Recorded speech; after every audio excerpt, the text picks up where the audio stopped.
इसलिए वहां दिल्ली में क्या हो रहा है, ये अनाउंस कर दिया गया है 1.5 ईंट की मस्जिद, 2 ईंट की मस्जिद, मस्जिद 1 बीघे में, मस्जिद 100 गज में मस्जिद होनी चाहिए। और जो मस्जिद बन गई है उस मस्जिदों के रख रखाव के लिए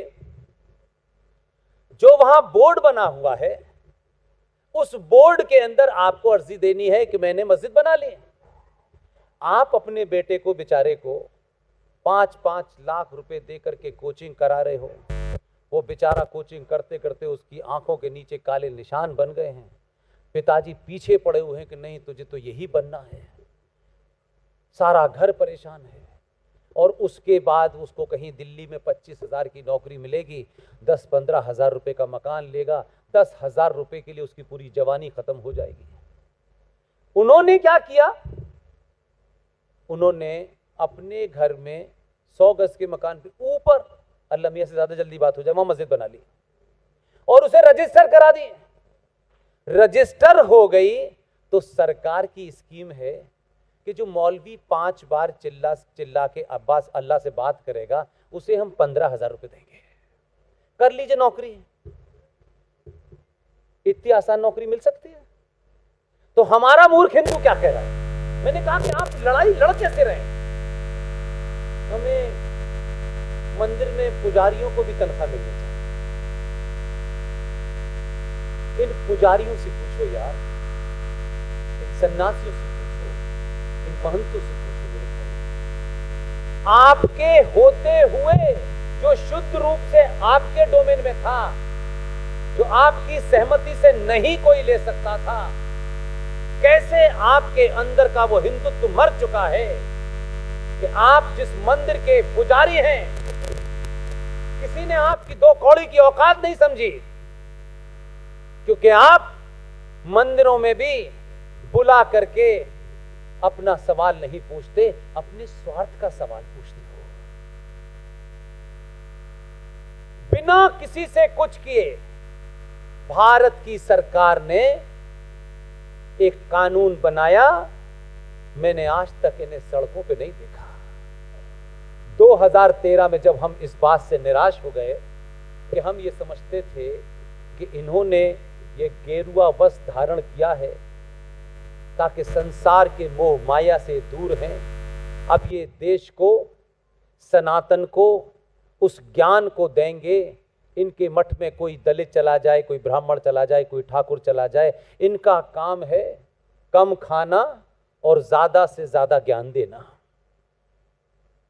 ये अपने उस इशू के लिए भी नहीं बोले।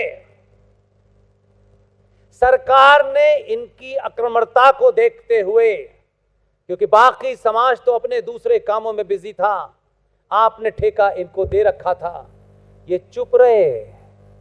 मैं कांग्रेस पार्टी का संत हूं, ये बीजेपी का संत है, ये समाजवादी पार्टी का संत है, ये बीएसपी का भी संत हो गया। आप बिके, वो किसी पार्टी में रहे, कभी उन्होंने समझौता अपनी किताब से नहीं किया। और इसके कारण सत्ता में नाम बदल गए होंगे, पार्टियां बदल गई होंगी, सत्ता पे बैठा हिंदू ही था पिछले 70 सालों में। उन्होंने अपनी सामूहिक शक्ति से एक निर्णय करवा दिया। आपके यहां तो उसकी चर्चा एक मठ से दूसरे मठ में नहीं हुई, इसलिए मैंने शुरू में कहा इनकी आवाज उसी समय आती है कि पहले स्नान कौन करेगा, उसके अलावा इनकी कोई आवाज नहीं आती। ये चुप रहे। भारत की सरकार ने, सेकुलर स्टेट के प्रधानमंत्री, उसकी कैबिनेट ने, संसद में उस वक्त भी होंगे 2, 4, 10, 5 तो होंगे राष्ट्रवादी, वो कैसे राष्ट्रवादी थे मुझे आज तक उनका चरित्र पता नहीं चला। एक कानून बना दिया सेकुलर भारत में, न मजारों से, न गुरुद्वारों से, न चर्च से उनकी प्रॉपर्टी को, उन पे होने वाली मजहबी आय को सरकार छू नहीं सकती। लेकिन भारत के हजारों मंदिरों का नियंत्रण स्टेट के पास है और वो नियंत्रण करते हैं। और उस नियंत्रण के साथ में उन्होंने कहा कि अगर फजल भाई आ गए हैं जबलपुर में डीएम बनके, तो इस शहर के सारे मंदिरों की निगरानी उन्हीं की होगी।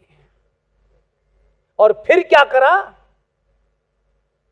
कि मंदिरों पे चढ़ने वाला मेरे दान का, मेरी आस्था का वो पैसा जो मैंने भगवान राम पर, गणेश जी पर, सरस्वती मां पे, दुर्गा मां पे, शिवलिंग में चढ़ाया है, सारा पैसा सरकार ले जाती है।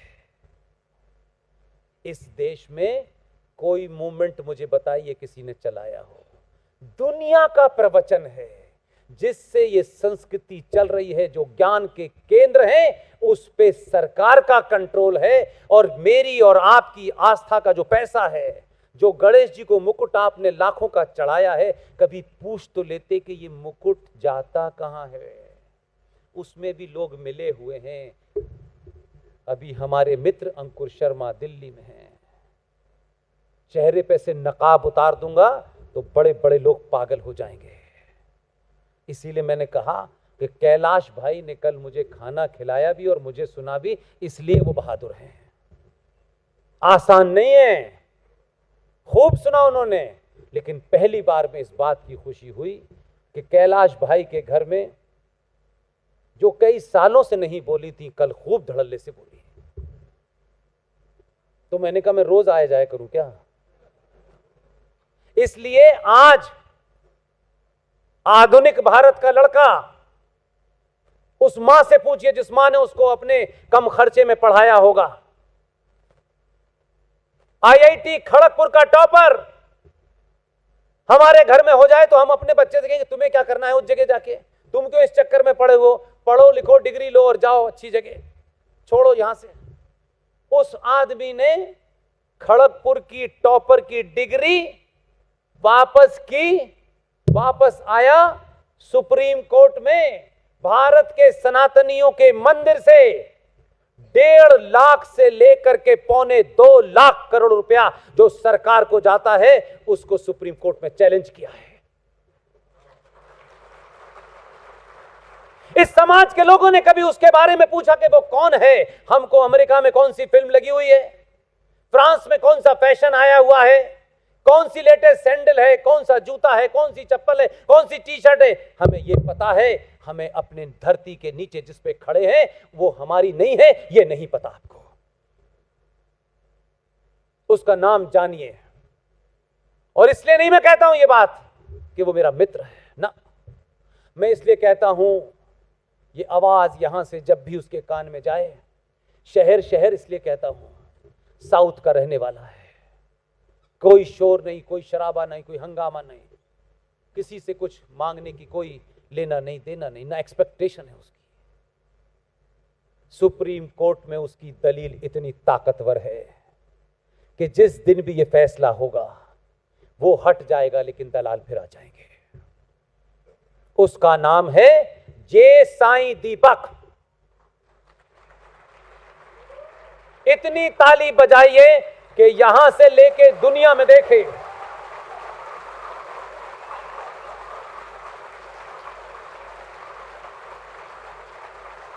ये ताली इसलिए महत्वपूर्ण है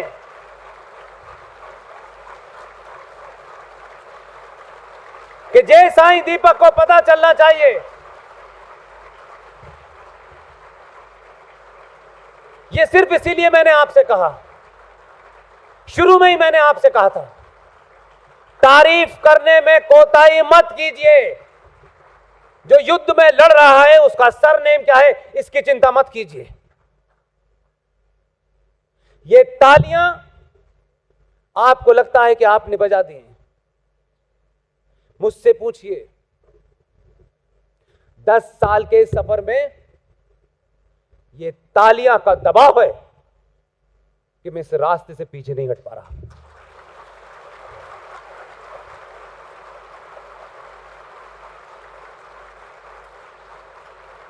इन तालियों के कारण विष्णु शंकर जैन बिना किसी से पूछे टेलीफोन करके लोग उसको धमका रहे हैं दुश्मन नहीं धमका रहा, हमारे ठेकेदार धमका रहे हैं। किससे पूछ के की जैसे उन्होंने इस राष्ट्र का ठेका ले रखा है।